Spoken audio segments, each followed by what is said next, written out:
Hey guys, so we're about to do a really awesome fun adventure. Tonight we are going to go snorkeling for alligator snapping turtles in the river in the dark at night, which is going to be really cool, really awesome. Also, please don't try this on your own, okay? Because this is potentially a little bit dangerous. There's alligators and things like that, so please don't try this on your own. But anyways, I'm really psyched. I'm really excited, and I've only found one alligator snapping turtle in the wild myself, so I'm hoping to, add on to that list tonight. And what I'm also really hoping to be able to do is get some photos and video of them in situ in the wild out here, active at night, which is not something that's very well documented. A lot of the big adults, they're more active at night, and obviously it's a little bit harder to get footage and photos of that. So I'm going to see if I can document that as best as I can. Now, in addition to just getting photos and videos, we're also going to be doing some science. We're going to work on some research, and I'm here with Dr. Johnston right here. Hey, how are you? And can you tell us a little bit about the project? Yeah, we've been studying alligator snapping turtles in the Santa Fe River since 2004. And not just any alligator snapper, we're talking about the Swanee alligator snapping turtle. So it's a separate species. It's different than the one you find in the Mississippi River and Louisiana. It's only found in the Santa Fe and the Swanee River. So we've got a very unique population, and we need to understand how their populations are doing because they're vulnerable to being collected for harvest. And it's an animal that lives a really long time. So the reproductive rates are really slow. So we're trying to understand population dynamics. And to do that, you have to go out and catch turtles and tag them. And we've tagged over 150 of these turtles out in the system over the years. But to do so, you have to use different techniques. If you just go snorkeling during the daytime and try to catch alligator snappers out, you won't see very many adults. The adults are nocturnal. So one option is to get in the water at night and actually see. It's dangerous, but if you're smart and you're prepared and you have a permit. Yes, that's very important, guys. Don't try this on your own. This is a protected animal. You're not allowed to touch them, but we're doing a population study that we've been really dedicated to for a long time. So tonight we're going to go out and try to add some data to that population study. So hopefully we catch something. Yeah, I mean, I'm really excited. So it's going to be me, Jerry, and then we also got Jeremy over here, and he's going to be with us as well. He's very experienced in this realm too. So we are all experienced divers, and I just want to remind everybody, again, we're doing this with a permit. Please do not go try this on your own. And also, other than the legality, don't go swimming in the water at night in Florida. It's a really good way to get attacked by an alligator. Okay, so yes, there are gators. We're going to have to be very aware, very careful. Okay, now they're already suited up. I got to suit up, get ready, and we're going to get in here. So it's really important that you have multiple lights when diving at night. The last thing you want to do is have one of your lights slip out of your hand and disappear, and then you're floating downriver where there's alligators with no lights. That's also why you want to strap your lights on. So right now he's trying to rig up the little lanyard on the end of this light. We have a couple different lights that we're looking at right here. And that way we can set them up, and he's going to hook it up to that strap, and that way if this light is somehow lost or anything like that, or if any chaos happens, you get caught up on a branch or something like that, you don't lose your light, and then, well, you're downriver without a light.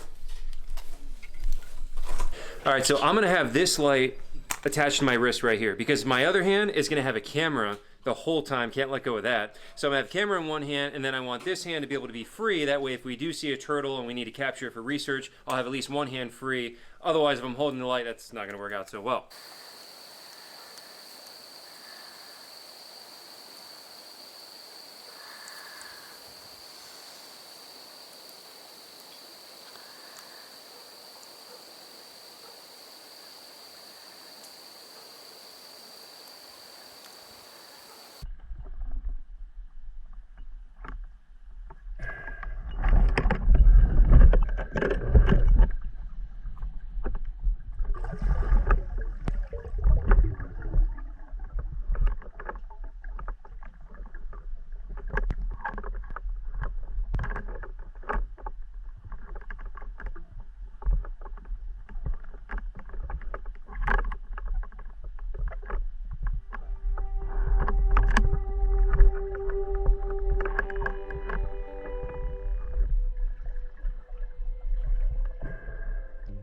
The first snapping turtle find of the night is this large, common snapping turtle. Finding them is actually the easy part. Getting them out of the water is the difficult part. These guys are notorious for wedging themselves underneath logs and in the mud, just like this one is doing.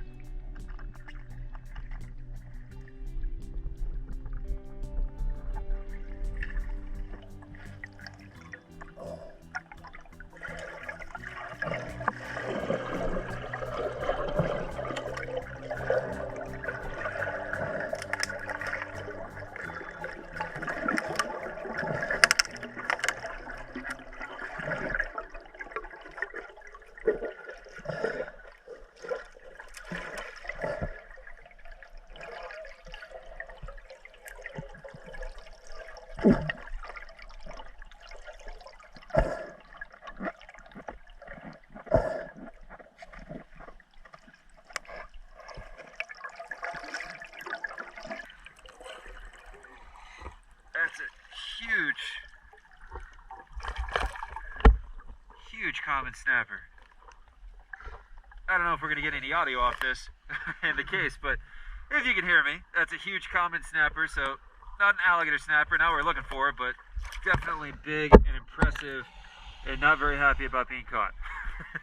After the turtle is caught, it can be checked for an identification number.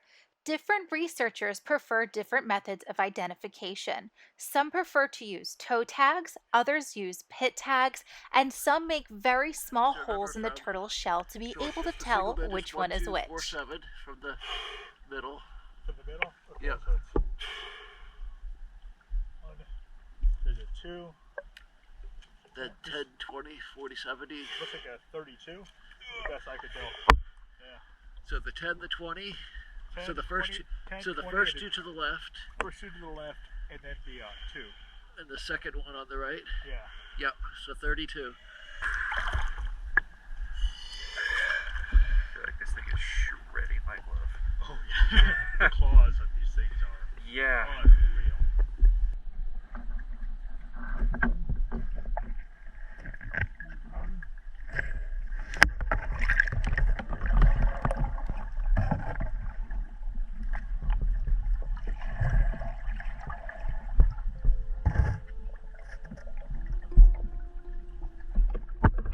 Shortly after they release the common snapping turtle, the team spots a large alligator snapping turtle.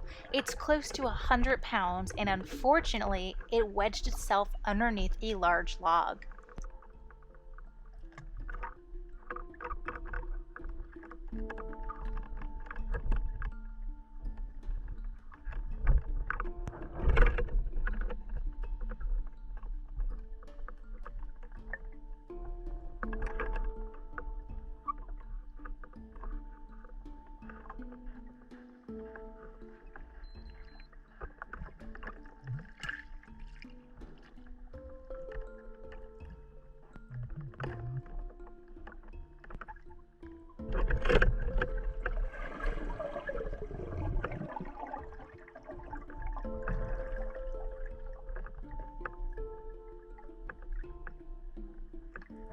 As they get closer to try to lure the turtle out from under the log, it takes off, and it's incredibly fast. They try to keep up, but unfortunately, it disappears into the darkness.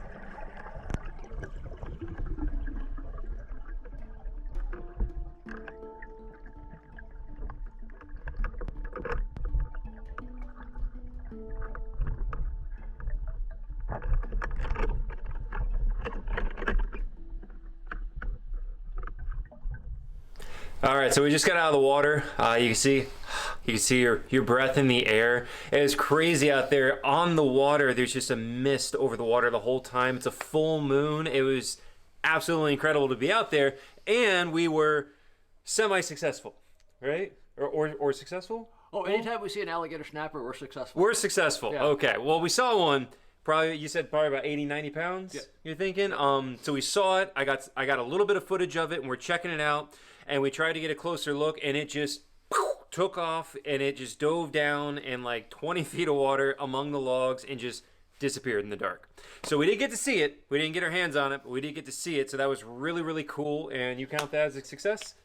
Oh gosh, Yeah. anytime you encounter something as cool as that, Okay, good. Because I felt really bad that we didn't get it, but then I'm like really No. excited we saw it at least. Yeah, we saw the real thing. Okay, good. Awesome. But then we also saw a huge common snapper, which is really cool. And that thing had to be like, I guess like 25, 30 pounds and really, really big one. We were able to catch that, check it out, and it was a recapture. Yep. So that'll be really cool. Big male number 32. There you go. So we can look that up and check the data and see how much that thing's grown. Yeah. Yeah. That'll be really, really cool Yeah. to be able to find out and put in the video for you guys. Yeah. We also saw a lot of loggerhead musk turtles crawling around. Yeah, I saw at least 2 dozen. Yeah, and then Swanee River cooters. Yep. And then I saw a lot of crayfish, some bowfin. I saw an American eel. I was about to say the same thing. I saw an American eel, which is super cool. Yeah, so I got a couple photos. I don't know if they're any good, but yeah, so that's the first one I've ever seen in one of those. Yeah. But otherwise, it was really, really just amazing because all you can see is your light and you're cruising around. And then when you look up, bright moon, mist over the top of the water, just it's a surreal experience being out there. So yeah, I had a lot of fun. Cool. Thank you for taking me out, you know. I'm glad you came. And yeah, tomorrow we go to Itchituckney and look for more turtles. Another magical day. There we go.